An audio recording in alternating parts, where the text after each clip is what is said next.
तो आज आपके समक्ष में भगवान ओमकारेश्वर महादेव, ममलेश्वर महादेव की कथा कहने का प्रयास करूंगा। कावेरी और माता नर्मदा का सुंदर संगम है। कावेरी का नर्मदयाओ पवित्र है, जो संगम है। और मांधातापुरम में भगवान स्वयं महादेव जी दो शिवलिंगों के स्वरूप में विराजमान है।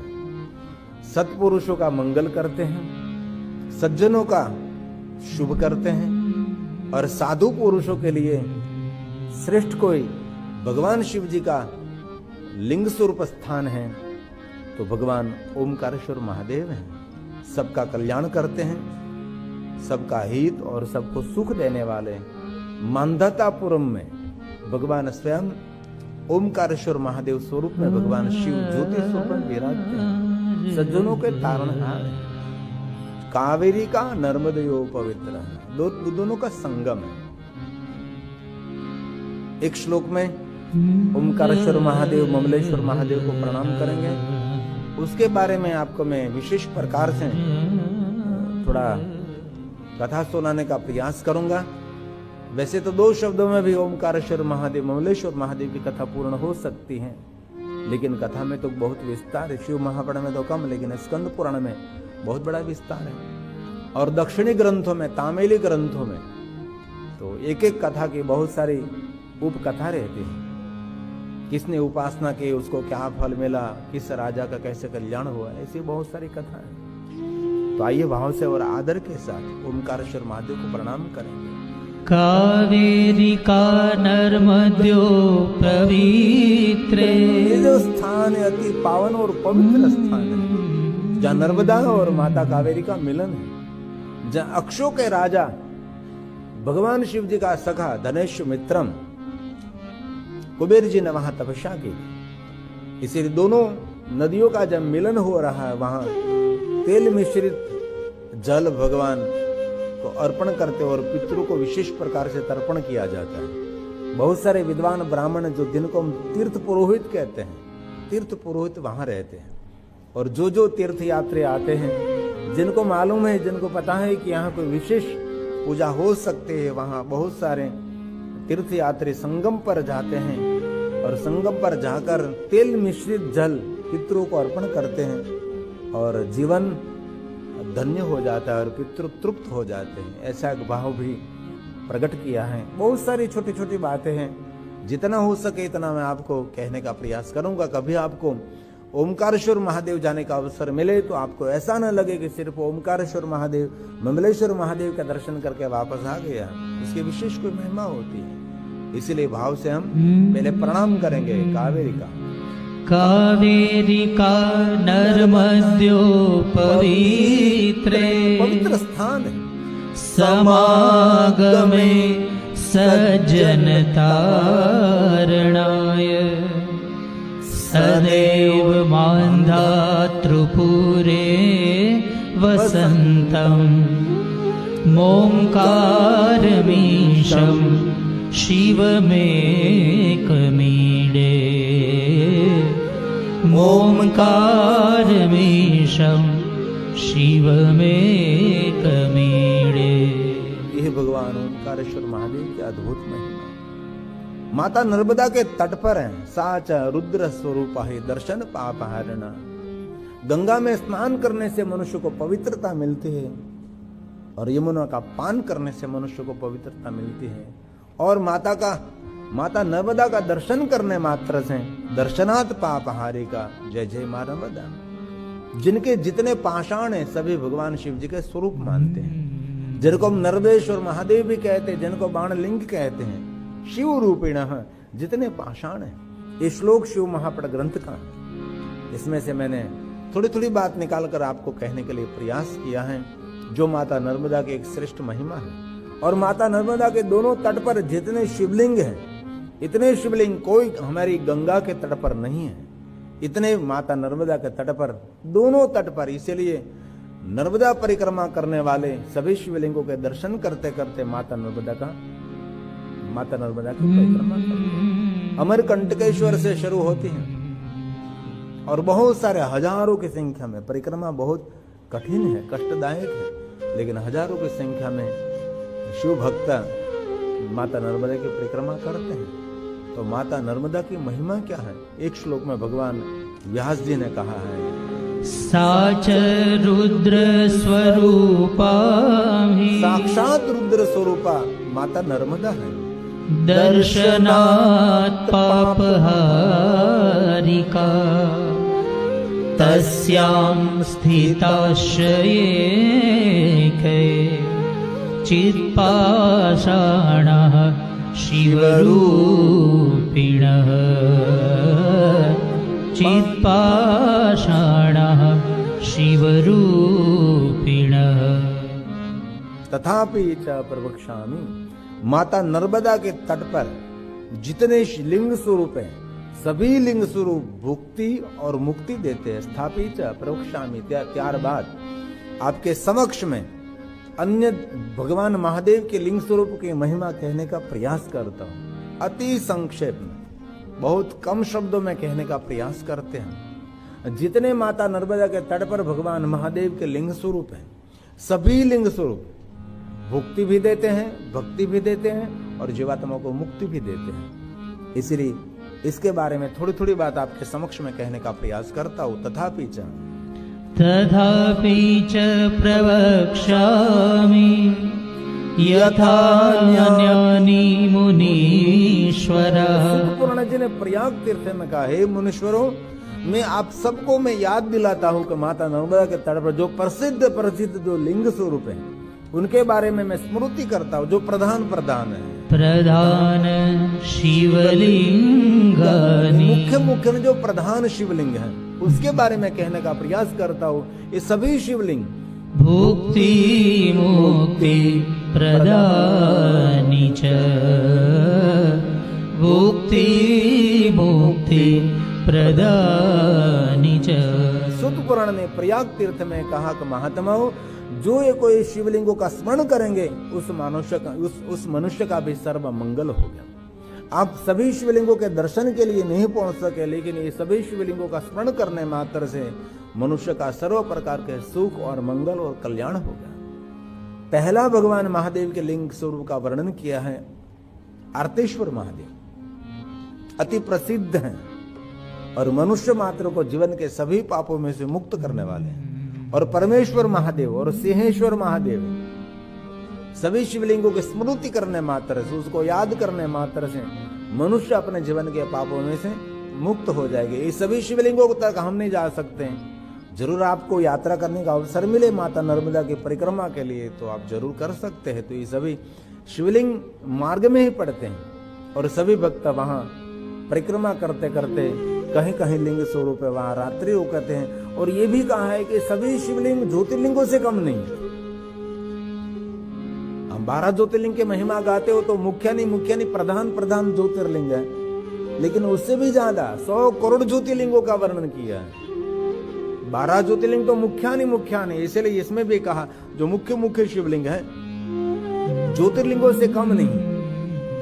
इस सभी शिवलिंगों की मैं स्मृति करता हूँ, याद करता हूँ, ऐसा सुत पुराण जी ने प्रयाग तीर्थ में कहा है। आर्तश्वसूनामाहि वर्तते पापहारकः परमेश्वर इति ख्यातः सिंहेश्वर इति स्मृतः सिंहेश्वर इति स्मृतः। तामिली ग्रंथ में एक सुंदर कथा है। माता नर्मदा के तट पर एक सिंह वहां आकर उनकी उपासना करता था और इस सिंह पूर्व जन्म में कोई राजा था और उसके कर्म के फलस्वरूप वो सिंह बना था, लेकिन वो महादेव का परम भक्त था, इसलिए शिव भक्ति से वंचित नहीं रहा और नर्मदा के तट पर भगवान महादेव का लिंग स्वरूप था, उसके आगे आकर बैठता था। इसीलिए सभी ऋषि मुनियों ने शिवलिंग का नाम रख दिया सिंहेश्वर महादेव। ऐसी बहुत सारी छोटी छोटी कथा हैं।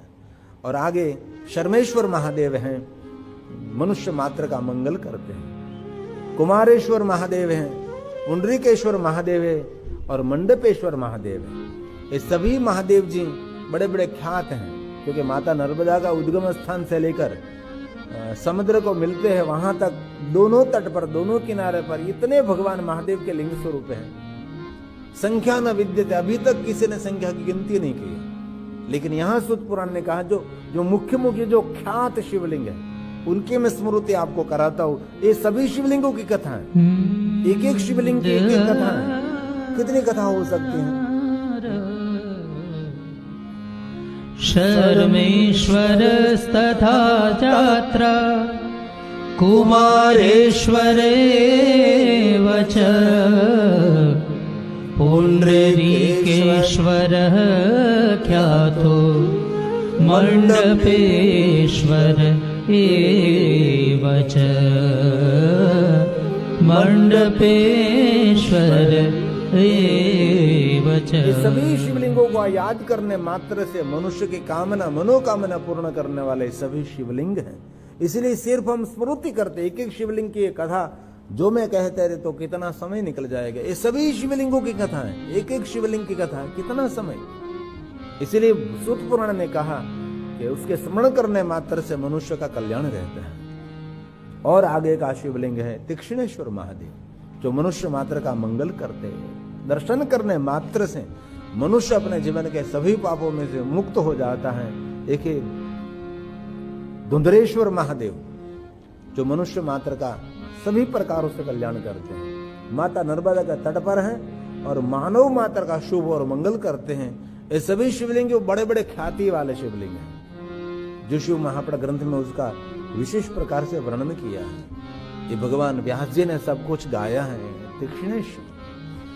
तीक्ष्णेश नामात्रासी, ये शिवलिंग मनुष्य को आदि व्याधि उपाधि में से मुक्त करता है, रोग और शोक में से मुक्त करता है, जिनके दर्शन करने मात्र से मनुष्य पाप में से मुक्त हो जाता है। दर्शनात् पापहारिकः धुंधुरेश्वर नामासी। श्रीमद् भागवत कथा में धुंधुकारी हुआ, उसने वहां जाकर आराधना की थी, वहां उसका कल्याण हुआ था। ऐसी बहुत सारी कथा, लेकिन सभी कथा मैं कहूँ तो बहुत समय निकल जाएगी, इसलिए सिर्फ स्मृति करते हैं। ये शिवलिंग भी मनुष्य मात्र को पाप में से मुक्त करता है, जो माता नर्मदा के तट है। पापा नर्मदा तटे। बाद में सुलेश्वर महादेव है, कुंभेश्वर महादेव है, कुबेरेश्वर महादेव है, सोमेश्वर महादेव। जहाँ चंद्र ने उपासना की थी, जहाँ कुबेर ने उपासना की थी, और जहाँ भीम ने कुंभ स्थापित किया था, कुंभ में से भगवान महादेव लिंग स्वरूप में प्रकट हुए। जहाँ ऋषि मुनियों ने दुख में से मुक्त किया था, शूल में से मुक्त किया था, ऐसे अनेक अनेक नामों से भगवान महादेव जी माता नर्मदा के तट पर प्रसिद्ध लिंग स्वरूप में भगवान शिव वहां विराजते हैं। जो सभी शिवलिंग बड़ी बड़ी ख्याति और बहुत ख्यात शिवलिंग है, प्रसिद्ध शिवलिंग है। शूलेश्वर इति ख्यात तथा कुंभेश्वरः स्मृतः। कितना महादेव के लिंग है। कुबेरेश्वर नामापि तथा सोमेश्वर स्मृतः, तथा सोमेश्वर स्मृतः। जहाँ भगवान महादेव ने विष्पान करके माता नर्मदा के तट पर थोड़ा विश्राम किया था, वहां भगवान महादेव ने स्वयं ने नीलकंठेश्वर महादेव लिंग स्वरूप में अपने स्वयं ने लिंग स्वरूप की स्थापना की थी। और मनुष्य मात्र का मंगल करने वाला मंगलेश्वर, और भगवान श्री राम जी के परम भक्त श्री हनुमान जी ने कपेश्वर महादेव लिंग की स्थापना की। महाकपेश्वरो, जो राम जी के परम भक्त हैं, जिन्हें राम ने ऋण मारा किया, ये हनुमान जी महाराज ने वहां तपस्या की थी। और माता का नर्मदा के तट पर कपेश्वर लिंग स्वरूप में भगवान शिव वहां प्रकट रहते हैं, जो हनुमान जी के अपने कर कमलों के द्वारा लिंग स्थापित किया है। और स्वयं शिव के द्वारा प्रकट हुआ लिंग कालकुट नाम का विष्पान करके नर्मदा के तट पर भगवान शिव ने विश्राम किया था। जो मनुष्य मात्र का मंगल करने वाले हैं, मंगलेश्वर महादेव भी वहां ही है। नीलकंठो मंगलेशो मंगलायतनो महाकपीश्वरो देवः स्थापितो हि हनुमता हनुमान जी ने स्थापित किया। स्थापितो हि हनुमता स्वयं हनुमान जी ने स्थापित किया। ये सभी शिवलिंग मनुष्य की कामना मनोकामना पूर्ण करने वाले हैं।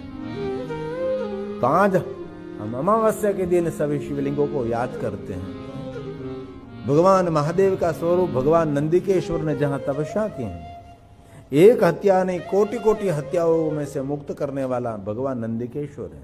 शिव महापुराण ग्रंथ में उनकी एक विस्तृत कथा कही है, लेकिन ये 12 ज्योतिर्लिंग की कथा पूर्ण होने के बाद भगवान नंदिकेश्वर की कथा का बहुत बड़ा विस्तार है।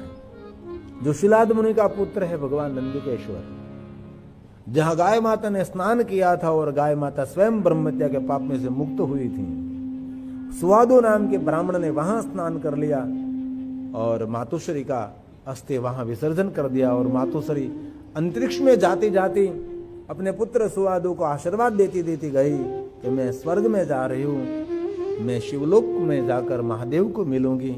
ऐसे कहते कहते सुवादो की मातोश्री वहां गई। उनकी कथा विस्तृत शिव महापुराण अंतर्गत में है, जो सभी कामनाओं की पूर्ति करने वाले मोक्ष और परम गति देने वाली एक कथा है, जो भगवान नंदिकेश्वर महादेव की कथा है। ततश्च नंदिको देवो एक हत्या नहीं, हत्या कोटि निवारक कोटि कोटि हत्याओं जिन्होंने की है, उन सभी पापों में से मुक्त करने वाले ये भगवान नंदिकेश्वर है। हम बहुत हत्या करते हैं, किसी को मार देना वो तो हत्या है ही, लेकिन हमारी तरफ से किसी को दुख पहुंचाना वो भी एक हत्या ही है ना। हमारी तरफ से कोई ऐसा व्यवहार हो गया, उसका दिल दुखा गया, तो समझ लेना चाहिए हत्या है। किसी का अनादर किया वो भी हत्या है। बहुत सारा वर्णन है किस दृष्टि से आप हत्या को देखते हैं। किसी को मार दिया वो तो हत्या है ही। इसलिए एक हत्या ने कोटि कोटि हत्याओं में से मुक्त करने वाले भगवान नंदिकेश्वर है। ततश्च नंदिको देवो हत्या कोटि निवारक और सभी कामना की पूर्ति करते हैं। सर्व कामार्षद सेव मोक्षदो हि प्रकीर्तिता विशेष प्रकार से उसको याद करें। मोक्षो हि प्रकीर्तिता उसको बार बार याद करें, उसको बार बार याद करें, विशेष प्रकार से उसको याद करें। ऐसे भगवान नंदिकेश्वर हैं, सभी सिद्धि देने वाले हैं, हमारा भविष्य मंगलमय करने वाले हैं। महापुराण कथा में भगवान नंदिकेश्वर का बहुत महात्म्य है, और इस पूरा महात्म्य सुनकर मैं भी एक बार गाड़ी लेकर निकला था। कहाँ है कहाँ है कहाँ है, बहुत सारे गांव में गया, दूर दूर तक गया, और बाद में मुझे माता नर्मदा के तट पर भगवान नंदिकेश्वर मुझे मिले। बहुत समय पहले, 15 साल पहले, इससे भी पहले हो गए, और अनडेवलप था। इस गांव को भी इसके बारे में इतना पता नहीं था। जानते थे कि बहुत प्राचीन महादेव का स्थान है, लेकिन वहाँ कोई नहीं था। ऐसे भगवान महादेव वहाँ विराजते थे, और एक छोटा सा शिवालय था, क्योंकि बहुत सारे धर्म स्थानों का प्रचार प्रसार नहीं हुआ, लोगों तक ये बात पहुंची नहीं। तो कभी शिव महापुराण कथा इतनी हो रही है, इतने शिव महापुराण कथा के आयोजक हैं, बड़े रूप में शिव कथा हो रही है, बहुत सारे वक्ता भी अभी शिव महापुराण कथा का गायन करते हैं। श्रीमद् भागवत कथा करने वाले वक्ता शिव कथा गा रहे हैं, भागवताचार्य भी महादेव के बारे में गा रहे हैं। और ये सभी बात जो पहले से सबको बताने का प्रयास किया होता, तो जितने शिव स्थान है सभी शिव स्थान का जीर्णोद्धार होता, लेकिन ये नहीं हुआ। मैं भी छोटा था तब इधर उधर घूमता फिरता रहता था कि कहीं मुझे महादेव की कथा सुनने को मिले, लेकिन दूर दूर तक कहीं भी भगवान शिव की कथा सुनने को नहीं मिलती। अभी भी बहुत सारे वक्ता कथा करते हैं, लेकिन इतने संतुष्ट नहीं है एक एक बात को कह सकें। और ये सभी स्थानों का जो प्रचार प्रसार होता तो बहुत कुछ हो सकता। इसलिए भगवान नंदीकेश्वर की बहुत महिमा है। इनकी जो पूजा करते हैं उसकी सभी कामना की पूर्ति रहती है। मैं विशेष प्रकार से गया था क्योंकि इसकी बहुत सारी महिमा है, क्योंकि भगवान महादेव का स्वरूप है, शिलाद मुनि का पुत्र है, जो भगवान नंदीकेश्वर हैं, जिन्होंने माता नर्मदा के तट पर बैठकर शिवालय में जो नंदी महाराज उसकी बात नहीं करता, ये तो मोहोक्षम खटवांगम भर्षोर जन्म भस्म फणिना, ये उसकी बात नहीं करता। भगवान नंदीकेश्वर शिव जी का एक अवतार है, महादेव का रूप है, अयोनिज पुत्र है, अमरत्व को प्राप्त हुआ है, महादेव के साथ में रहता है, शिव जी की निरंतर परिक्रमा करते, शिव का ही स्वरूप है नंदीकेश्वर भगवान, उसकी बात करता हो। उसके लिए भगवान व्यास ने गाया नंदीकेशम चयशेव पूजयेत् पश्यामुदा नित्यं तस्याखिला सिन्धु भविष्यति न संशय भविष्यति न संशय। भगवान नंदीकेश्वर उनको सिद्धि प्रदान करेंगे, उसका भविष्य मंगलमय होगा, उसका भविष्य उज्जवल होगा। ये सभी शिवलिंग माता नर्मदा के तट पर हैं, जो ख्यात है, जो प्रसिद्ध हैं। इस शिवलिंग के बारे में कहा है, अप्रसिद्ध तो बहुत सारे शिवलिंग भगवान महादेव, पूरा नर्मदा का दोनों किनारा भगवान महादेव के लिंग स्वरूपों से भरा है। तत्र तीरे, माता नर्मदा के तट पर, माता रेवा, ये रेवा के तट पर सभी शिवलिंग कामना मनोकामना पूर्ण करने वाले हैं और सिद्धि देने वाले हैं और सर्व पाप विनाशय, सभी पापों में से मुक्त करने वाले, एक से बढ़कर एक शिवलिंग है। और भगवान ने तो कह दिया ज्योतिर्लिंगों से कभी उसको कम नहीं समझना। इतने प्रभावशाली, प्रतिभाशाली, जीवंत, ऊर्जावंत, देवत्व से भरा हुआ सभी शिवलिंग अभी भी ऐसे हैं। इसलिए भगवान व्यास ने कहा तत्र तीरे चयस्नाति, जहां जहां ये भगवान महादेव के लिंग स्वरूप है, वहां वहां माता नर्मदा में स्नान करने की महिमा है। और बहुत सारे शिव भक्तों को हमने देखा है, माता नर्मदा में स्नान करने के बाद ऐसे ही भीने कपड़े से ये सभी शिवलिंगों की पूजा करते हैं। और महादेव की पूजा करने के लिए एक श्रेष्ठ महात्मा है, भीगे कपड़े से भगवान शिव जी की पूजा की एक श्रेष्ठ महिमा है। वास्तव में देखे तो भगवान महादेव के गर्भगृह में जाकर भगवान महादेव का पूजन दो व्यक्ति कर सकता है, जो एक अनटच वस्त्र जिन्होंने पहना और जिन व्यक्ति ने भीने वस्त्र, भीगे वस्त्र पहने हुई। अभी ये शिवालय थोड़ा ठीक हो गया और मैं गया था तब तो बहुत कुछ डेवलपिंग नहीं था। ये भगवान नंदीकेश्वर हैं जो माता नर्मदा के तट पर विराजमान है। वहां से सीधा नर्मदा के जल प्रवाह में आप उतर सकते हैं, स्नान भी कर सकते हैं, लेकिन थोड़ी सावधानी रखनी पड़ती क्योंकि वहाँ बहुत सारी मगर होती हैं, मगरमच्छ भी रहते हैं, इसीलिए थोड़ी सावधानी। लेकिन ये बहुत शिवलिंग, वहां मैं पहुंचा था, वहां मैं गया था। इसलिए सभी शिवलिंग मनुष्य मात्र का मंगल और कल्याण करने वाले हैं। तत्र तीरे चयस्नाति, स्नान करिए। रेवाय मूर्ति सतमः, हे श्रेष्ठ महात्माओं, तस्य कामाश्च सिद्ध्यन्ति सर्व पापं विनश्यति सर्व पापं विनश्यति। जीवन के सभी पापों में से मुक्त करने वाले ये भगवान महादेव के ये सभी शिवलिंग हैं।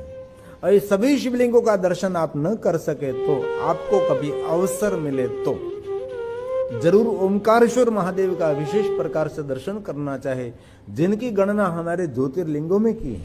लेकिन नर्मदा के तट पर जितने शिवलिंग है सभी ज्योतिर्लिंगों से कम नहीं है। तो भगवान ओमकारेश्वर महादेव की विशेष महिमा है। और सुत पुराण जी ने प्रयाग तीर्थ में कहा ज्योतिर्लिंग चतुर्थकम। मैं आपको चतुर्थ ज्योतिर्लिंग की कथा कहता हूं, कृपा करके आप आदर के साथ ओमकारेश्वर महादेव सर्व पातक हरण, भगवान ओमकारेश्वर महादेव जीवन के सभी पातकों को हरने वाले। और हमारा चौथा शिवलिंग, हम जो स्तोत्र बोलते हैं इसमें थोड़ा क्रम अलग अलग हुआ है, लेकिन ये जो शिव महापद अंतर्गत जो ज्योतिर्लिंग है इनमें चतुर्थ ज्योतिर्लिंग भगवान ओमकारेश्वर महादेव हैं। इसलिए सूत पुराण जी प्रयाग तीर्थ में इस कथा का प्रारंभ करते हैं। ज्योतिर्लिंग चतुर्थकम, ज्योतिर्लिंग चतुर्थम च कृपया च वद्वितम् ओमकारे परमेशस्य सर्वपातक हरिणः सर्वपातक हरिणः। मनुष्य मात्र को जीवन के सभी पातकों में से मुक्त करने वाला ये ओमकारेश्वर महादेव और ममलेश्वर महादेव है। इसलिए कभी अवसर मिले तो जरूर आप जाइए। हमने बहुत समय पहले 9 दिन के वहां कथा की थी ओमकारेश्वर महादेव के सानिध्य में, और ये कथा हमारे जीवन की यादगार कथा रही। ओमकारेश्वर महादेव ने जो में 9 दिन हमने कथा गायन किया, ये कथा हमारे जीवन की यादगार कथा रही। यादगार क्यों रही? कथा प्रारंभ की हमने और दूसरे दिन ही 500 और 1000 के नोट बंद हो गए। सभी लोग भाग गए ठीक करने के लिए। बाबूजी कोई नहीं रहा। अजमान भी बहुत सारे भाग गए। थोड़े लोग रहे जो बहनों थे, बच्चे थे, जिनको काम नहीं था, जिन्होंने संग्रह नहीं किया था 500-1000 का, ये लोग वहां रहे। बाकी 1 घंटे में सब भाग गए। जाहिरत हुई कि 500 की 1000 की नोट बंद। इतने भागे लोग, इतने भागे, देखो जैसे सब चले गए। मैं तो भाग नहीं सकता, मुझे तो व्रत है, कथा करनी पड़ती है। और हमने 9 दिन कथा की, इसीलिए कथा हमारे जीवन की यादगार रही। पेट्रोल पंप पर कितनी बड़ी लाइन, जहां देखो वहां 500,000, 500,000, 500,000, 500,000। लेकिन सरकार ने अवधि दी थी कि इतने दिनों तक आप बैंक में जमा करा सकते हैं। लेकिन बहुत कुछ जमा हुआ, बहुत कुछ लोगों का जमा नहीं हुआ। इसलिए संग्रह महादेव का सबसे बड़ा संदेश है। शिव जी निसंग्रह रहते हैं, इसलिए 24 घंटे शिव आनंद में रहते हैं। ठीक है, थोड़ा भविष्य का चिंतन करना, व्यवस्था करना। आपके देश में तो वृद्धावस्था के लिए कुछ व्यवस्था करने की जरूरत नहीं, क्योंकि सरकार आपको अच्छी तरह से रख सकते हैं। हमारे भारत देश में तो वृद्धावस्था के लिए कोई व्यवस्था करनी पड़ती है, लेकिन यहाँ तो इस देश में तो बहुत बड़ी बात है। यहाँ के बड़ी उम्र वाले लोग भारत में क्यों नहीं आते, ये आपको पता है क्यों नहीं आते? यहाँ की सरकार दयावान है, इसीलिए नहीं आते ना बाबूजी। इसलिए ओमकारेश्वर महादेव की बहुत बड़ी महिमा है। ओमकारेश्वरम परमेशाख्यम, उसका आख्यान थोड़ी मैं कहता हूँ जो सूत पुराण ने प्रयाग तीर्थ में गाया है।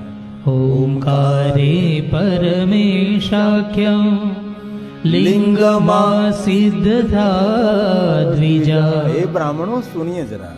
तथा वक्ष्यामि वह प्रीत्या श्रूयतां परमेश्ययः श्रूयतां परमेश्ययः। सुनिए आप आदर के साथ। एक समय नारद जी यात्रा करते करते विंध्याचल के पास पहुंचे, और विंध्याचल के पास इतनी समृद्धि थी। नारद जी का स्वागत किया, आदर किया, मान सम्मान किया, लेकिन विंध्याचल ने नारद के आगे अपनी स्वयं की बड़ाई करना शुरू कर दिया। अपनी स्वयं की बड़ाई, मेरे पास इतना धन, ये है, इतना धन दिखाया, अपनी स्वयं की बड़ाई करने लगे। तो नारद जी को ये अच्छा नहीं लगा।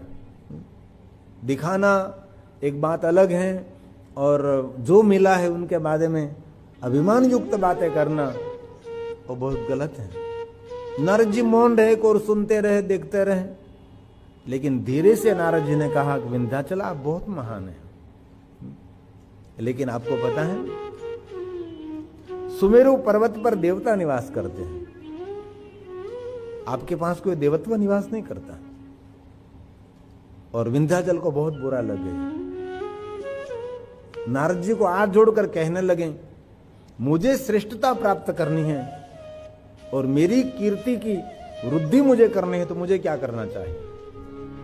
तब नारद जी ने मार्गदर्शन कर दिया कि विंध्याचल महादेव का आराधन कर। कहां जाकर महादेव का आराधन करूं? आप मुझे कुछ मार्गदर्शन करें। नारद जी ने विंध्याचल को मार्गदर्शन किया कि विंध्याचल माता नर्मदा के तट पर बैठकर, जो मांधातापुर में है, मांधातापुर में देवताओं की तपस्थली है और देवताओं की प्रिय भूमि है। बात थोड़ा तप करने से जल्दी भगवान सिद्धि देते हैं और भगवान शिव जी वहां प्रसन्न हो जाते हैं। इसलिए भगवान शिव जी का भी अत्यंत प्रिय स्थान मांधातापुरम है, जहां राम के पूर्वजों ने तपस्या की थी। इसे मांधाता राजा के नाम से इस पहाड़ का नाम है मांधातापुरम। वहां जाकर आप तप करो, भगवान स्वयं शिव जी आपको मिलेंगे और आपको भगवान के महादेव के पास मांगना नहीं पड़ेगा। शिव के दर्शन मात्र से आपकी कीर्ति, आपका यश फैलता रहेगा और युग युगांतर आपको याद करते रहेंगे। और नारद जी ने मार्गदर्शन दिया और विंध्याचल पर्वत के राजा, जिनका नाम ही विंध्याचल था, जैसे हिमालय पहाड़, जैसे राजा का नाम है हिमालय, महान सत्ताधीश नगाधिराज हिमालय जो राजा थे, तो विंध्याचल के राजा थे। और नारद जी ने कहा तो विंध्याचल माता नर्मदा के तट पर आकर मांधातापुरम में तपस्या करने लगे। बहुत बड़ा कठिन तप किया है और देवताओं ने इसके तप की प्रशंसा की, ऋषि मुनियों ने प्रशंसा की। और समय बीतने के बाद स्वयं भगवान महादेव जी इस विंध्याचल पर्वत के सामने प्रकट हुए और महादेव ने कहा, विंध्याचल मुझे पता है क्यों आप मेरा आराधन करते हैं, और शिव एक ऐसे देवता है उसके आगे मांगने की कोई जरूरत नहीं रहती। माता तपस्विनी देवी ने उपमन्यु ऋषि को कहा कि बेटा, निर्धनता को दूर करने के लिए भगवान महादेव का आराधन कर। लेकिन भगवान महादेव आपकी निर्धनता दूर करेंगे। मां को कहने पर उपमन्यु जी भगवान शिव का आराधन घनघोर जंगल में कर रहे थे।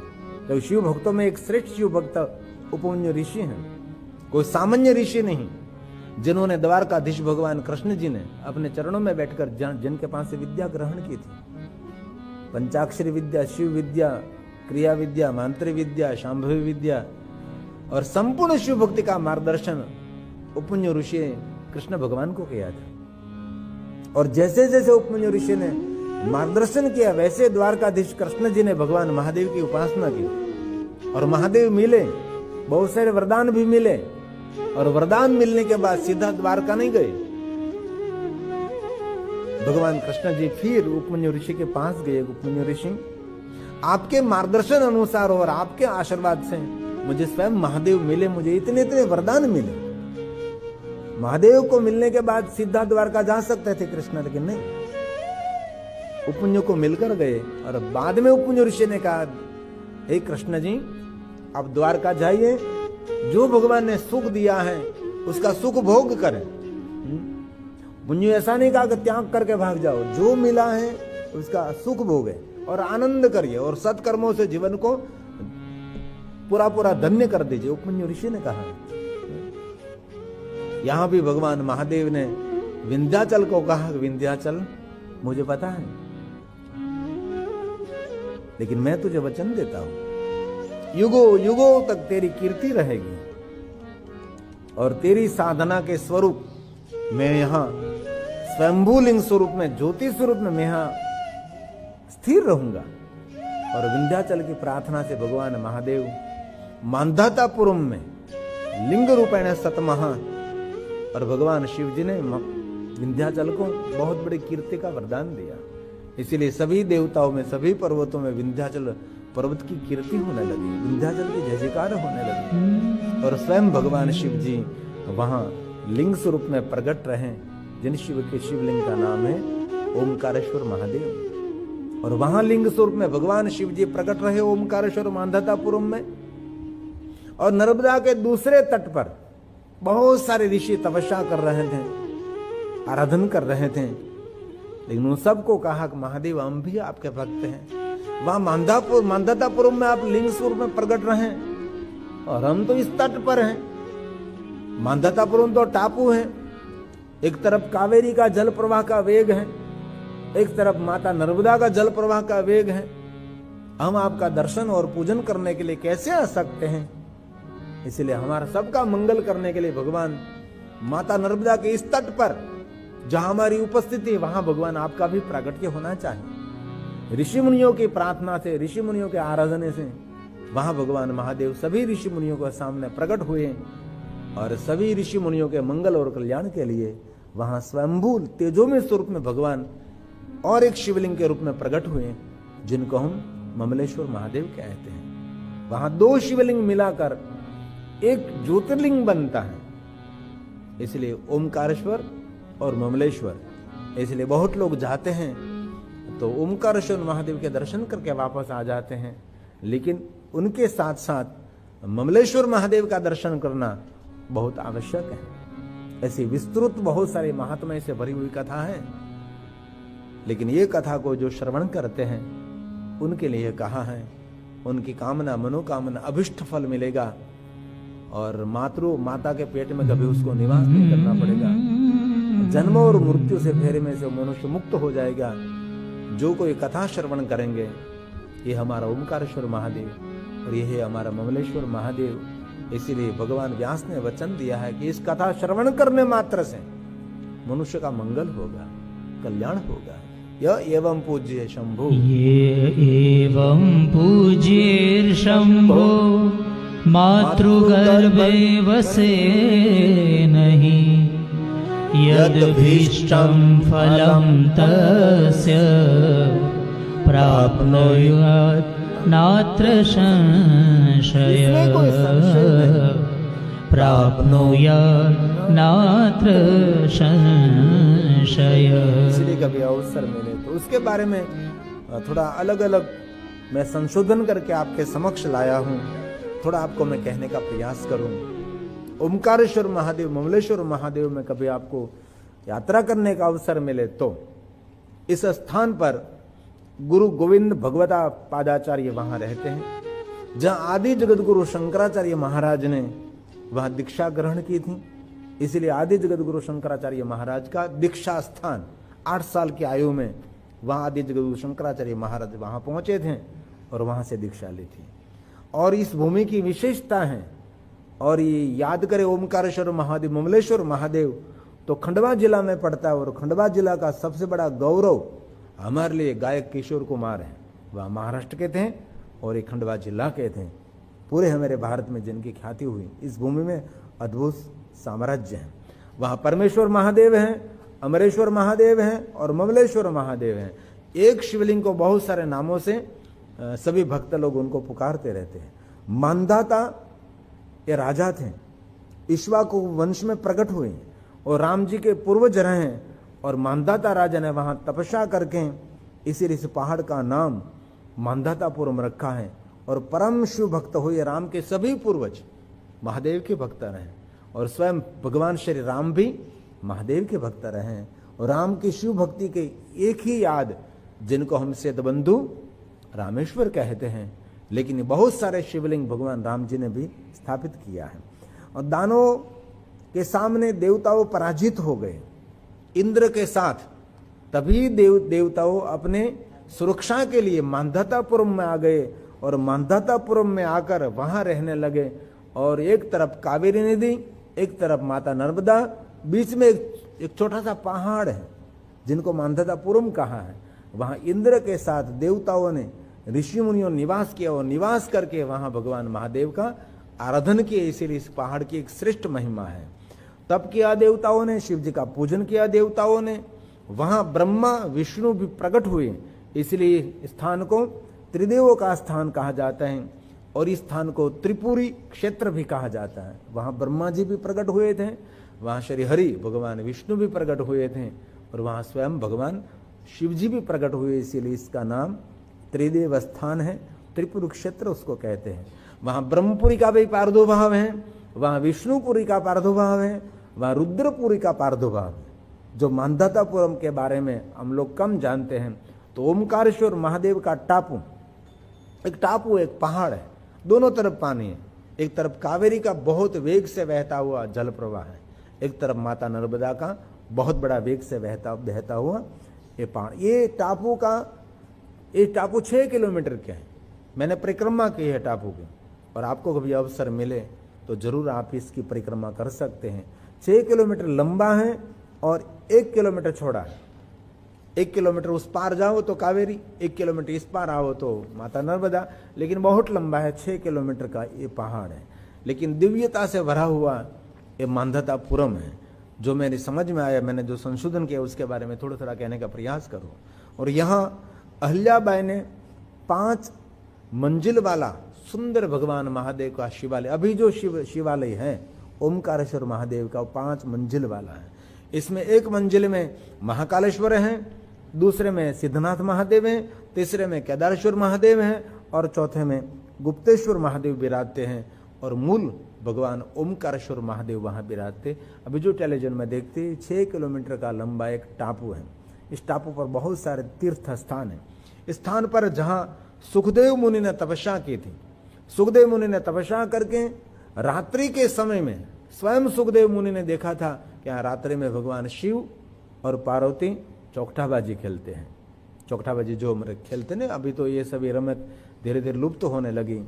चौकठाबाजी, चौपाट खेलते थे, ऐसा उसने उसके साहित्य में लिखा। और वहाँ सुखदेव मुनि की वहाँ समाधि भी है, और भगवान शिव और पार्वती वहाँ रोज खेलते थे। वहाँ अंग्रेज शासन था। इसी समय एक अंग्रेज के मन में एक संशय हुआ, सत्य है तो अंग्रेज वहाँ रात में कहीं सुखदेव मुनि की प्रतिमा है वहाँ पास में, और छुप गया, और सुबह में देखा तो उस मृत हालत में मिला। लेकिन उसकी एक डायरी थी, इसमें लिखा था, सही बात है कि रात्रि में यहाँ शिव और पार्वती चौपाट खेलने के लिए यहाँ बैठते हैं, और सुबह में वो जीवित नहीं रहा, वो मृत हालत में मिला। लेकिन उसकी डायरी में वो लिख कर गया था कि यहाँ शिव और पार्वती जी चौपाट खेलते हैं। मांधाता ओमकार पर्वत में 33 करोड़ देवता वहां निवास करते हैं, 68 तीर्थ वहां निवास करते हैं, और 120 गुप्त रुद्रलिंग वहां विराजते हैं, और 12 प्रगट तीर्थ वहां विराजमान है। जो ओमकार महादेव, जो ओमकारेश्वर महादेव, उसके आसपास परिक्रमा मार्ग में खेड़ापति हनुमान जी आते हैं। ये मैंने सब दर्शन किए। अभी मेरे पास ये रिकॉर्डिंग नहीं है, लेकिन सब कुछ मैंने रिकॉर्डिंग करके मैंने रखा था। खेड़ापति हनुमान जी हैं जो परिक्रमा मार्ग में आता है। ओमकार मठ आता है परिक्रमा मार्ग में, रामकृष्ण मठ आता है परिक्रमा मार्ग में, मल्लिकार्जुन महादेव का प्राचीन भगवान महादेव का लिंग स्वरूप परिक्रमा मार्ग में, केदारेश्वर महादेव परिक्रमा मार्ग में, पशुपतिनाथ महादेव परिक्रमा मार्ग में, एक ऋण मुक्तेश्वर महादेव है जिनको चने की दाल अर्पण करते तो मनुष्य अपने ऋण में से मुक्त हो जाता है। वहां ऋण मुक्तेश्वर महादेव अति प्रसिद्ध है, जहाँ अनेक भक्त विविध प्रकार से भगवान महादेव का पूजन करके अपने जीवन में ऋण में से मुक्त हो जाता है। नर्मदा और कावेरी के संगम से इस यात्रा का प्रारंभ होता है। इस यात्रा की बहुत सारी महिमा है। और ये जो हमारा ओमकारेश्वर ध्यान दीजिए, जो ओमकारेश्वर महादेव है वो पहले वो शिवलिंग सफेद शिवलिंग था, व्हाइट शिवलिंग था, जो मूल हमारा शिवलिंग था। थोड़ा ध्यान दीजिए, जो मूल हमारा ज्योतिर्लिंग ओमकारेश्वर महादेव का था वो सफेद था, और वहां इतने लोग दर्शन करने के लिए आते थे कि शिवलिंग के सामने घुर देखते रहते थे। बाद में पता लगा कि सभी भक्त शिवलिंग के सामने इतने टाक कर घूर कर क्यों देखते हैं। बाद में इतिहास पता हुआ कि शिवलिंग के अंदर जिस मनुष्य की प्रतिमा दिखती, ये मनुष्य जिस आकार का दिखता है वैसे ही उसको पूर्व जन्म मिलेगा। पूर्व जन्म का चित्र शिवलिंग में दिखाई देता था, ऐसा एक मान्यता थी। इसलिए बहुत लोग वहां ओमकारेश्वर महादेव का दर्शन के लिए आते थे। उस शिवलिंग के सामने घंटों तक ऐसे देखते रहते हैं। उसको कहते चौपाट, अभी जो टेलीविजन में देते हैं चौकठाबाजी जिनको कहते हैं। ऐसे भगवान शिव और पार अभी भी रात्रि को वहां किसी को रहने नहीं देते, और अभी भी मान्यता है कि ओमकारेश्वर महादेव के सानिध्य में शिव और पार्वती ऐसे चौपाट खेलने के लिए भगवान पधारते, ऐसे अभी भी मान्यता है। तो ये जो ओमकारेश्वर महादेव का शिवलिंग है, पहले श्वेत शिवलिंग था, और अपनी स्वयं की प्रतिमा उसके अंदर देख सकते थे हम। इस प्रतिमा के अंदर आपको दूसरा जन्म कहाँ होना है, किस रूप में होना है, सब कुछ दिखाई देता था। ये बात चलती चलती अति कट्टरवादी, हिंदू धर्म का खंडन करने वाला औरंगजेब वहां उसके बाद पहुंची और वहां बहुत सारे सैन्य लेकर ये वहां आया और इसने घूर घूरते देखा इस शिवलिंग को, और शिवलिंग को देख रहा था, औरंगजेब देख रहा था, दोस्त देख रहा है, तो शिवलिंग के अंदर डुक्कर का चित्र दिखाई दिया और सब लोगों ने कहा आपका दूसरा जन्म डुक्कर का होगा। तब वो क्रोधायमान हो गया और शिवलिंग को वहां उखाड़ा और शिवलिंग को पकड़कर उसने अग्नि में डाल दिया। अग्नि में डाल दिया तो शिवलिंग जो श्वेत शिवलिंग था वो शिवलिंग काला हो गया। इसलिए अभी जो मेरे पास शिवलिंग है वो श्वेत शिवलिंग नहीं है, अभी जो मेरे पास शिवलिंग है वो काला शिवलिंग है, लेकिन मूल शिवलिंग है।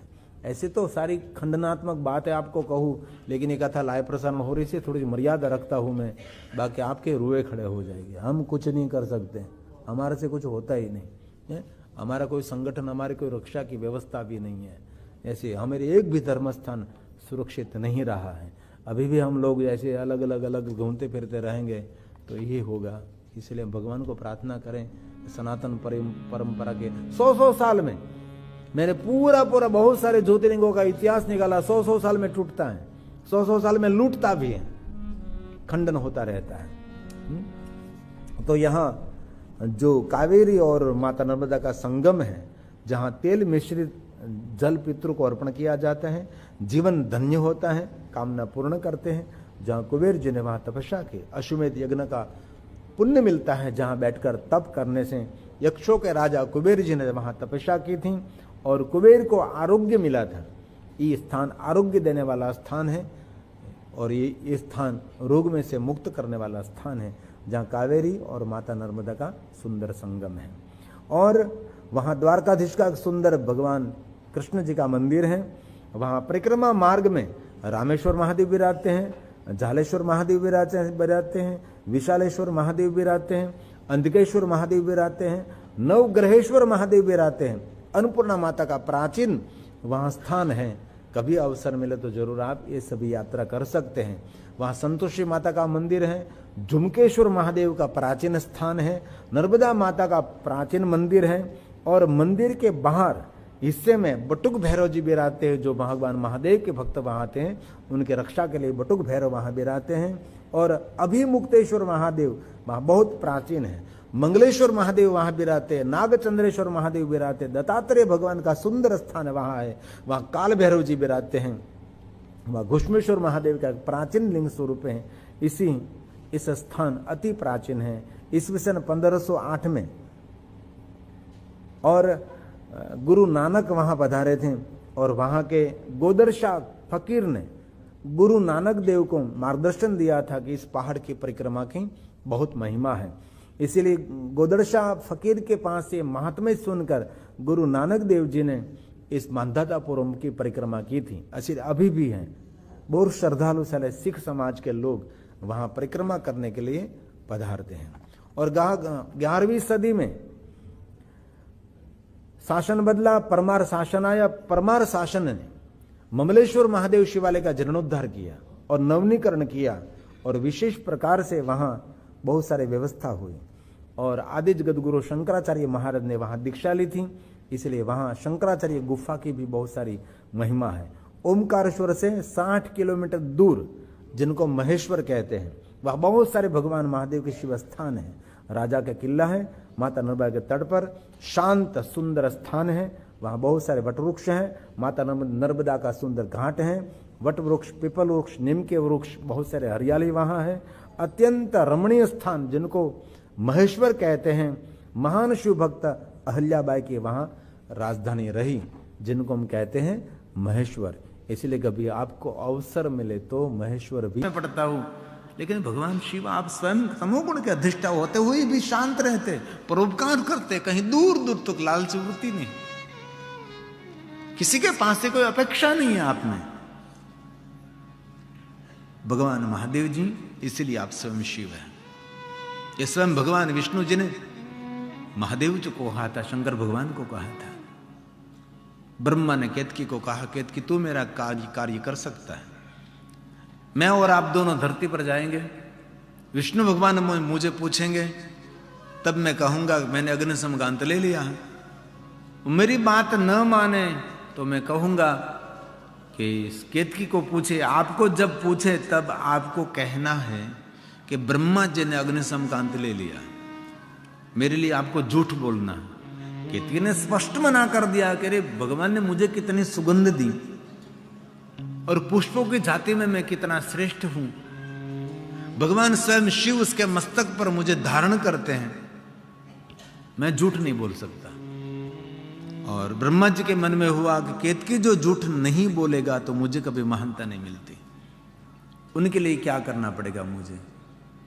और नीति का प्रयोग किया और केतकी को लालच में रखा, मैं एक बार भगवान बन जाऊं, आपको मेरे साथ रखूंगा, मैं जहां मैं हूं वहां आप रहेंगे, आपका कोई भी कार्य है सरलता से पूर्ण कर दूंगा मैं जब इस देश का भगवान, इस विश्व का भगवान बन जाऊं। केतकी के मन में भी लालचा वृत्ति हुई कि ब्रह्मा के लिए एक बार झूठ बोलने से ब्रह्मा नित्य नित्य हमारा ख्याल रखेंगे, उसके साथ में रखेंगे। ब्रह्मा कोई सामान्य तो नहीं है, सृष्टि का सर्जक है, एक बार झूठ बोलने से क्या मेरा खराब हो जाएगा। लेकिन एक झूठ हजारों झूठों की जनेता बन जाती है। और केतकी ने कहा कोई बात नहीं ब्रह्मा जी, चलो हम आपके साथ आते हैं और आपके लिए झूठ बोलेंगे। और केतकी और ब्रह्मा दोनों नीचे आए, विष्णु भगवान ऊपर आ गए थे। एक कल्प के बाद विष्णु भगवान ने कहा, ब्रह्मा सब कुछ अंत रहित है, कोई अंत नहीं है, मैंने कोई अंत नहीं लिया है, सब कुछ अनंत है। ब्रह्मा आपने क्या किया? ब्रह्मा विष्णु जी को कहने लगे, मैंने इस अग्निशम का अंत ले लिया है। विष्णु भगवान को मालूम हो गया कि ब्रह्मा जी झूठ बोल रहे हैं, और विष्णु भगवान ने इसी समय कह दिया कि ब्रह्मा आपने जो अंत लिया है तो आपका कोई साक्षी, आपका कोई गवाह? मुझे पता था श्री हरि आप मेरी बात पर विश्वास नहीं करेंगे, इसलिए मैं इस केतकी को साथ में लाया हूं, पूछ लीजिए। विष्णु ने पूछा कि केतकी सत्य है? केतकी ने कहा भगवान सत्य है, ये ब्रह्मा जी अग्निशम के ऊपर आया है, वहां मैं बैठा था, ब्रह्मा जी के कार्य के लिए मैं उसके साथ आया हूं। और भगवान विष्णु जी मन ही मन चिंतन करने लगे कि ब्रह्मा जी तो झूठ बोल रहे हैं, लेकिन केतकी आप भी झूठ बोल रहे हैं। भगवान ने इतनी सुगंध दी, इतनी महानता दी, उसके मस्तक पर आपको धारण करते हैं और आप झूठ बोलते हैं। लेकिन विष्णु भगवान अपने मन को समझा रहे थे, ब्रह्मा मेरे साथ झूठा व्यवहार कर रहे हैं, उसका परिणाम ब्रह्मा को भोगना है। और केतकी मेरे साथ झूठा व्यवहार कर रहे हैं, गलत गवाही दे रहे हैं, तो केतकी को उसका कर्म भोगना पड़ता है। क्योंकि विष्णु भगवान को याद था कि जब सृष्टि की विस्तार हो रहा था, सृष्टि का सर्जन हो रहा था, तब स्वयं शिव जी ने कहा था ब्रह्मा और विष्णु को, कोई किसी को सुख नहीं दे सकता, कोई किसी को दुख नहीं दे सकता, जीवन में सुख और दुख उनके कर्मों का ही फल रहेगा। इसलिए मैं कभी मेरे सत्कर्मों को नहीं छोड़ूंगा, मैं सत्य के साथ चलूंगा। ब्रह्मा झूठ बोल रहे हैं, केतकी झूठ बोल रहे हैं, उसके कर्म उसको भोगना है। कर्मनो संगाथे राणा मारो कोई નથી, ગાવું નથી આપણે। પ્રયાગ તીર્થની અંદર કાશી વિશ્વનાથના સાનિધ્યમાં આ વસ્તુને આપણે યાદ રાખવાની છે કે આપણા કર્મો હંમેશા આપણે ભોગવવાના છે। દરેક વસ્તુમાં સૌ ભાગીદાર હોય છે, પણ આપણા કર્મોમાં કોઈ ભાગીદાર નથી હોતું। અને તીર્થમાં જ્યારે આવીએ ત્યારે તો બહુ સાવધાન રહેવાનું હોય છે। भगवान विष्णु जी ने मन ही मन समझ लिया, ब्रह्मा का कर्म ब्रह्मा भोगेंगे और केतकी उसके कर्म उसको भोगेंगे, मैं क्यों सत्य को छोड़ूं, मुझे तो सत्य मार्ग पर ही चलना है। और विष्णु मौन हो गए, ब्रह्मा जी नृत्य करने लगे, मैंने अग्निशम का अंत ले लिया, मैंने अग्निशम का अंत ले लिया।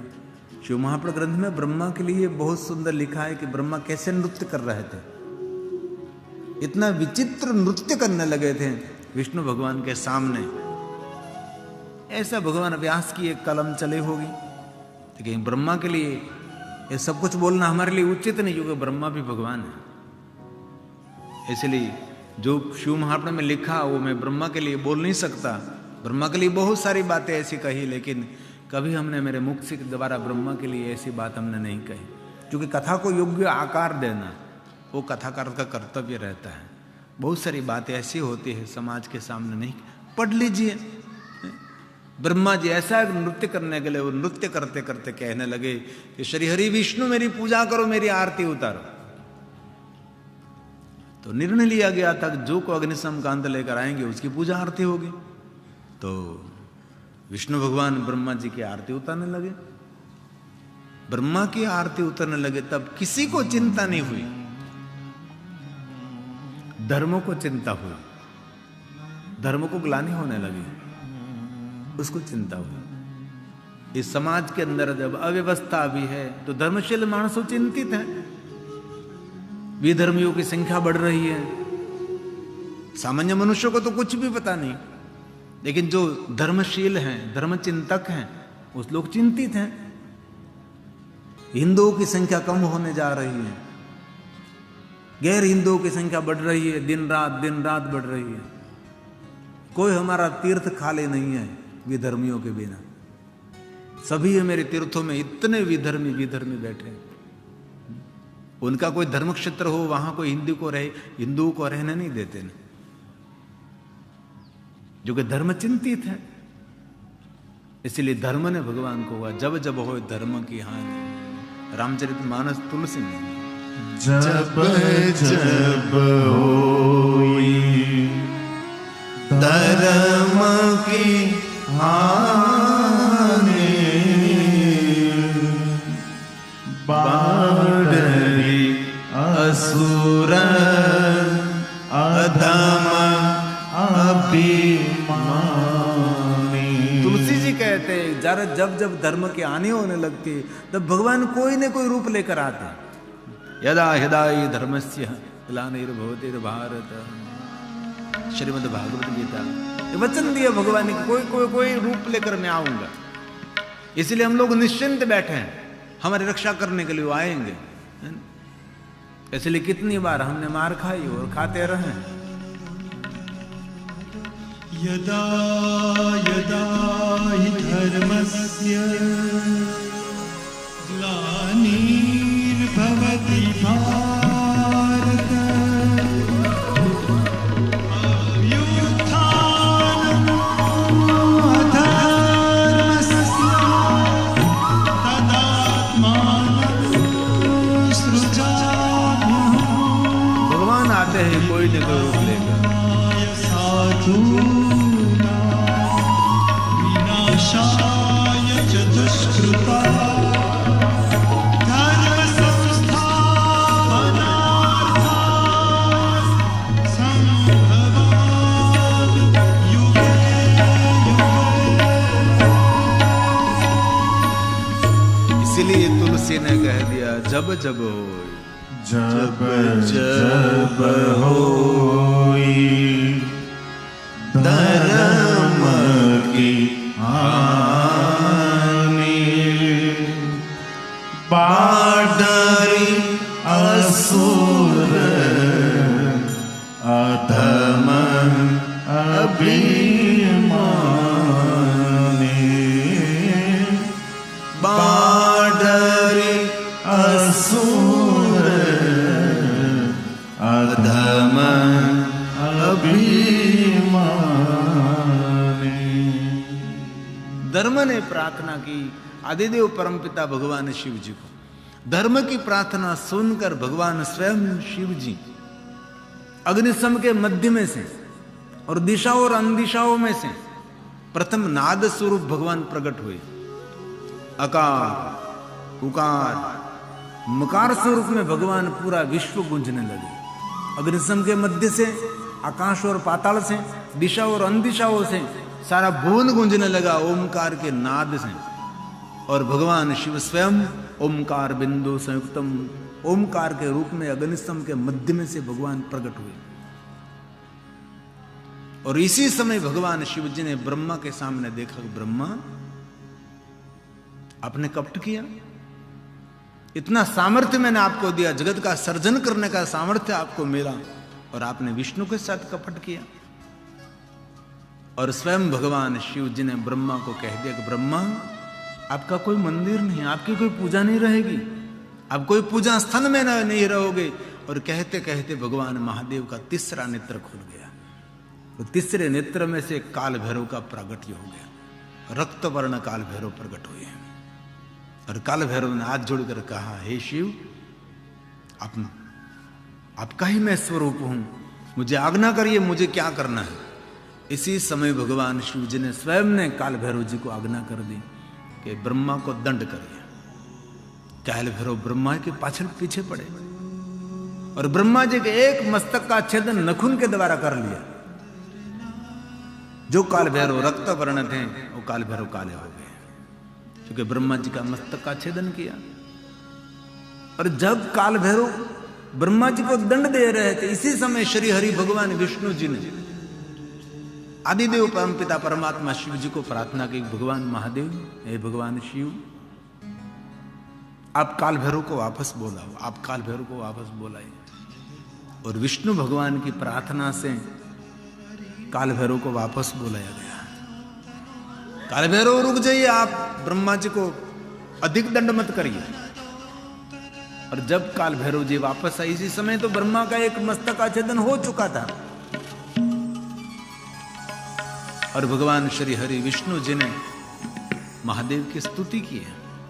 भगवान, ब्रह्मा जी की ओर से मैं क्षमा मांग रहा, ब्रह्मा जी को, ब्रह्मा का कल्याण करे, ब्रह्मा का हित करे। तब भगवान महादेव ने कहा कि हे विष्णु, हे हरि, आपने सत्य का आचरण किया है। धर्म न दूसरा सत्य समाना, सबसे बड़ा धर्म तो सत्य है, और सत्य का स्वीकार करना, सत्य के मार्ग पर चलना। रामचरितमानस। धर्म न दूसर सत्यं समाना, अगम निगम पुराण बखाना, अगम निगम पुराण बखाना। विष्णु जी, आपने सत्य का आचरण किया, आप धन्य हैं विष्णु। और सत्य का आचरण करते करते आपने ब्रह्मा के हित का कार्य किया है, आपने परहित किया। परहित सरिस धर्म न भाई। रामचरितमानस में तुलसी ने कह दिया, दूसरों का हित करना, दूसरों पर उपकार करना, उससे बड़ा धर्म क्या हो सकता है। श्रीमद् भागवत कथा अष्टदश पुराणेषु, 18 पुराणों का सार है। सबसे बड़ा धर्म क्या है कि दूसरों पर उपकार करना। अष्टदश पुराणेषु, अष्टदश पुराणेषु, 18 पुराणों का सार है। क्या सार है? व्यासस्य वचनं द्रवयं परोपकाराय पुण्याय पापाय परपीडनम्, पापाय परपीडनम्। दूसरों को पीड़ा देना, उससे बड़ा अधर्म क्या हो सकता है। वही बात रामचरितमानस तुलसी ने कही, परहित सरिस, दूसरों का हित करना, दूसरों का शुभ करना, दूसरों का मंगल करना, और सबसे बड़ा धर्म है। परोपकार से बड़ा कोई धर्म नहीं है।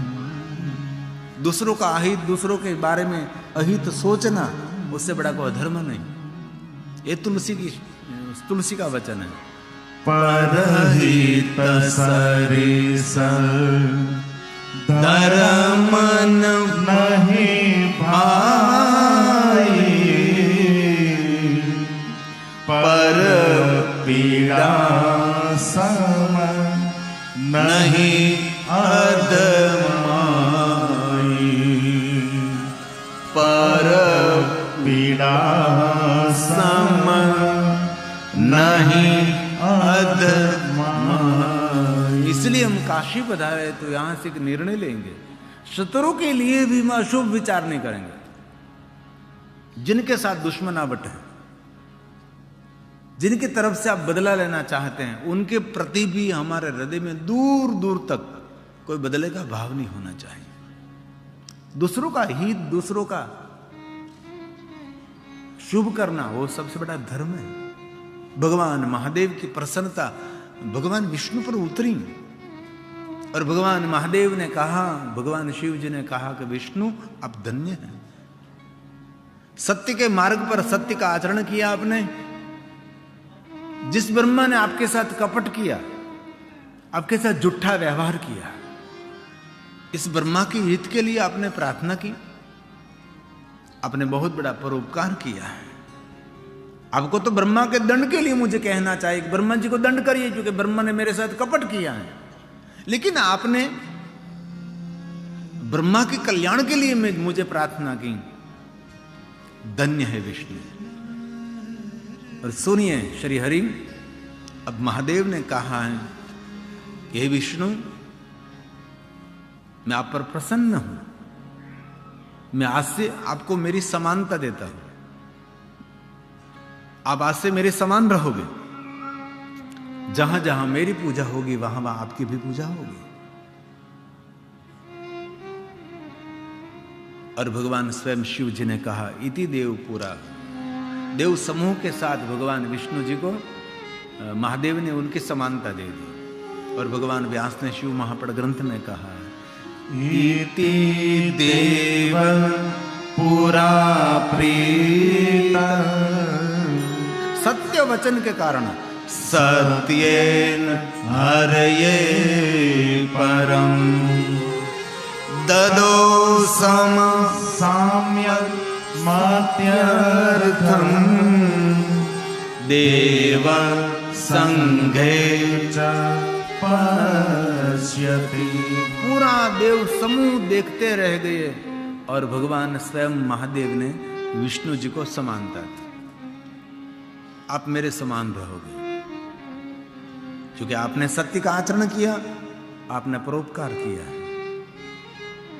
और भगवान महादेव जी ने, भगवान शिव जी ने कहा कि सुनी श्री हरि, रुद्र भक्त नरो यस्तु तब निंदा करिष्यति। कोई मेरा भक्त है और विष्णु जी आपकी निंदा करेंगे, उसके पुण्य का क्षय होगा। हे हरि, हे पुरुषोत्तम, आपके साथ कोई द्वेष रखेंगे और मेरी भक्ति करते रहेंगे, उसको पुण्य नहीं मिलेगा। इसलिए महादेव के भक्तों के लिए महादेव ने स्वयं ने सावधानी दी है, कभी कोई देवताओं का, कोई देव की निंदा नहीं करनी चाहिए, कोई धर्म परिवार की निंदा नहीं करनी चाहिए, कोई परंपरा की निंदा नहीं करनी चाहिए। और जो कोई भगवान विष्णु की निंदा करते हैं उनकी पुण्य का क्षय हो जाता है।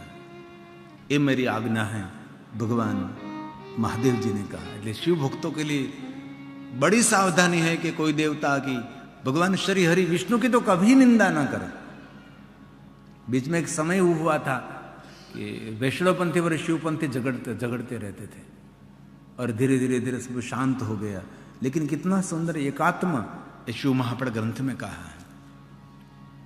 बाद में भगवान विष्णु जी ने कहा कि भगवान महादेव जी, आप श्रेष्ठ, आप महान हैं, इसीलिए मुझे महानता दे रहे हैं। जिनके पास जो है वो दे सकता है, जिनके पास कुछ भी नहीं वो क्या दे सकता है। मुझे महादेव जी, मुझे कुछ बोलना है। तब भगवान श्री हरि विष्णु जी ने कहा, हे महादेव, मैं भी आपको वचन देता हूं, मम भक्तश्च, कोई मेरा भक्त है और आपकी निंदा करेंगे उसके पुण्य भी क्षय हो जाएगी, वो भी नरक की यातना भोगेंगे। इसलिए विष्णु भगवान के भक्तों के लिए स्वयं ने कहा है और स्वयं हरि ने कहा है, महादेव, मम भक्तश्च यः स्वामी तव निंदा करिष्यति। मेरा भक्त होकर जो आप महादेव आपकी निंदा करेंगे तो तस्य वै निरते वासं प्रयच्छ नियते ध्रुवम् सूर्य चंद्र पृथ्वी रहे वहां तक वो जीवात्मा नरक में रहेगा। इसलिए विष्णु भक्तों को कभी भगवान शिव जी की निंदा नहीं करनी चाहिए। और भगवान विष्णु जी ने कहा कि महादेव और एक बात मुझे कहनी है, जो कोई मनुष्य ऐसा समझेंगे कि महादेव का भक्त हैं, ये विष्णु भगवान को बहुत प्रिय हैं, तस्य मुक्तिर्न दुर्लभो, उनके लिए कोई मुक्ति दुर्लभ नहीं है। ऐसा कोई भी मनुष्य ऐसा मानेंगे, ऐसा समझेंगे कि जो महादेव का भक्त हैं विष्णु को बहुत प्रिय हैं, ऐसा स्वीकारने मात्र से, ऐसे बोलने मात्र से, ऐसा समझने मात्र से भगवान विष्णु जी ने वचन दे दिया है, तस्य मुक्तिर्न दुर्लभो, उनके लिए मुक्ति कोई दुर्लभ नहीं है। इसलिए जितने महादेव जी के भक्त हैं विष्णु भगवान को प्रिय है। चूंकि सभी शिव भक्तों में पहला कोई शिव भक्त है तो भगवान विष्णु जी हैं। भगवान विष्णु की समानता करने वाला दुनिया में कोई शिव भक्त नहीं है। भगवान विष्णु की बराबरी करने वाला कोई विश्व में कोई भक्त नहीं है। महादेव के भक्तों में सिर मुकुट कोई भगवान महादेव का भक्त है तो भगवान विष्णु जी है, भगवान श्री हरि हैं। बाद में भगवान स्वयं शिव जी ने कहा मम हृदय विष्णु, ये विष्णु आप मेरे हृदय में निवास करोगे।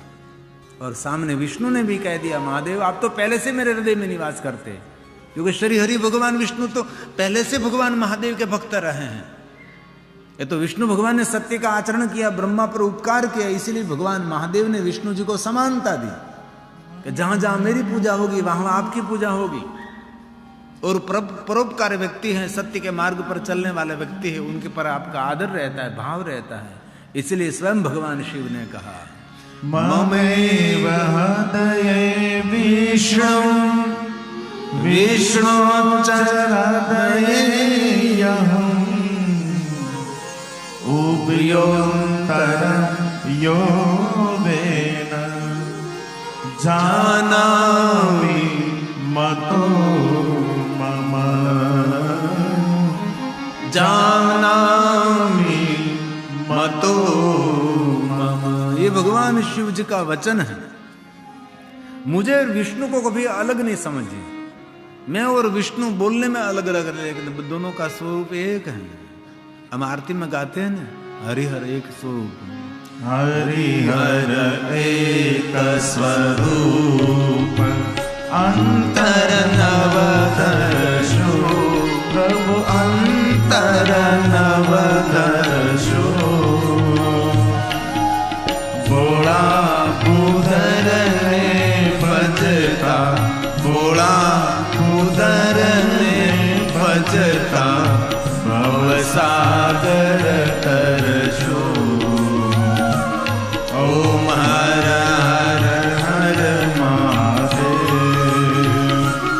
ओम हर हर हर महादेव। भगवान महादेव ने कहा विष्णु मुझे संतुष्ट नहीं हो रहा, मैं संतुष्ट नहीं हूं। भगवान श्री हरि विष्णु जी ने कहा कि महादेव जी क्यों संतुष्ट नहीं है आप? भगवान आप मुझे कहिए।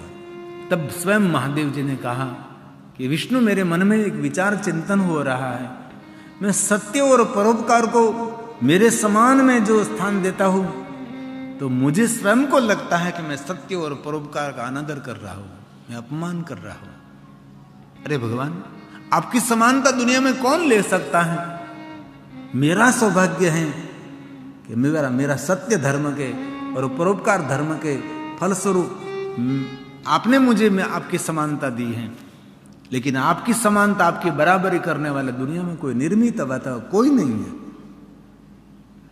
बोलिए महादेव जी। भगवान स्वयं शिव जी ने कहा श्री हरि विष्णु सत्य और परोपकार को मैं मेरी समानता दूं तो मुझे लगता है कि मैं सत्य और परोपकार का अपमान कर रहा हूं। इसलिए सुनिए आप,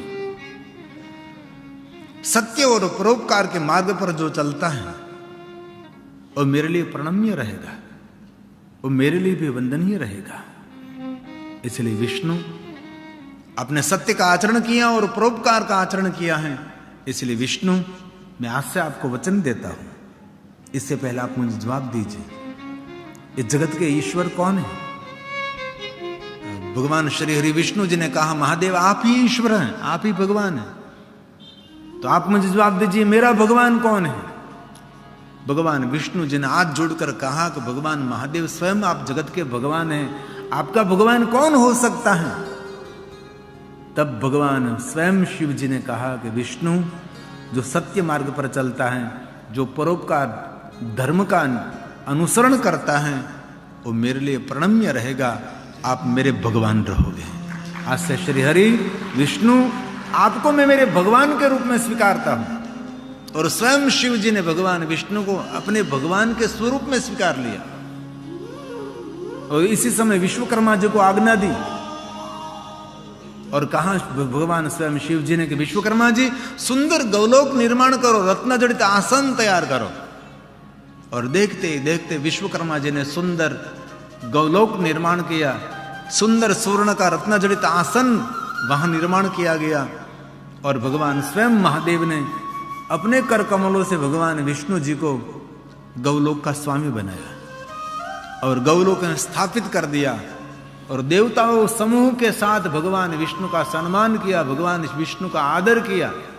और स्वयं महादेव ने कहा कि देवताओं सुनिए, जो विष्णु की पूजा करते इसमें मेरी पूजा का फल है, और जो मेरी पूजा करते इसमें विष्णु का फल है, इसमें कोई अलग नहीं है।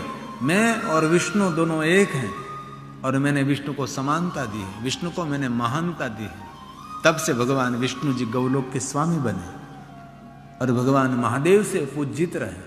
महादेव जिनका आदर करते हैं भगवान श्री हरि भगवान विष्णु जी, इसलिए जिनमें सत्य का धर्म है, जिनमें परोपकार धर्म है, भगवान शिव के लिए भी प्रणम्य है। ऐसे बहुत दुनिया में आपको मिलेंगे जिनमें परोपकार भरपूर रहता है, जिनमें सत्य संपूर्ण रहता है। कलयुग में नहीं है, ऐसे नहीं, इसीलिए तो धरती टिक रही है, इसीलिए तो सूर्य प्रकाश दे रहा है, इसीलिए सभी वृक्ष प्राण दे रहा है, इसीलिए तो ये प्रकृति संचालित है। ऐसे जो आकाश के स्तंभ स्वरूप जो पुण्यवान लोग नहीं होते, सुकृत लोग नहीं होते, तो सृष्टि कैसे चलती। लेकिन ऐसे लोगों को मिलना, ऐसे लोगों का दर्शन होना असंभव है, संभव है नहीं, सर्वथा समझो। तब भगवान विष्णु जी ने गौलोक के स्वामी बनने के बाद भगवान श्री हरि भगवान विष्णु जी ने फिर से महादेव को हाथ जोड़ा और कहा महादेव ब्रह्मा जी का कल्याण करो। आप अपने ब्रह्मा जी को कह दिया कोई स्थान नहीं, कोई पूजा नहीं, कोई अर्चन नहीं, तो आप ब्रह्मा का मंगल करो। अभी भी ब्रह्मा के मंगल के लिए प्रार्थना कर रहे हैं। तब भगवान महादेव जी ने ब्रह्मा के सामने कृपा दृष्टि की और ब्रह्मा ने हाथ जोड़कर भगवान शिव जी की क्षमा मांगी कि भगवान मुझे क्षमा कर दीजिए। इतना बड़ा मुझे सामर्थ्य मिला, जगत का सर्जन करने का मेरे पास सामर्थ्य है, और मैंने लालच में पड़कर विष्णु भगवान के साथ कपट किया, भगवान मुझे क्षमा करें। तब भगवान महादेव ने कहा कि ब्रह्मा, मैंने कहा आपका कोई स्थान नहीं, आपकी कोई पूजा नहीं, लेकिन पुष्कर नाम के तीर्थ में आपका स्थान रहेगा और सभी तीर्थों के वो सदगुरु कहलाएंगे। सभी तीर्थ बार बार, लेकिन पुष्कर एक बार। जो कोई मनुष्य सभी तीर्थों की यात्रा करने के बाद पुष्कर के दर्शन करेंगे तो ही सब तीर्थ की यात्रा का फल मिलेगा। लेकिन कोई मनुष्य सभी तीर्थों की यात्रा न कर सके, लेकिन पुष्कर तीर्थ की यात्रा जिन्होंने कर ली, समझो उनको सभी तीर्थ यात्रा का फल मिल जाएगा। इसलिए ब्रह्मा आपका स्थान पुष्कर तीर्थ में रहेगा और यज्ञ यागादि का आप आचार्य रहोगे, आपके बिना कोई यज्ञ संपन्न नहीं रहेगा। सुनिए ब्रह्मा जी, मैं वरदान देता हूं। तब भगवान स्वयं ब्रह्मा जी को कह रहे हैं वरम ददामि, वरम ददामि ते तत्र गृहाणं दुर्लभं परं वेतानिकेषु गृहेषु यज्ञेषु च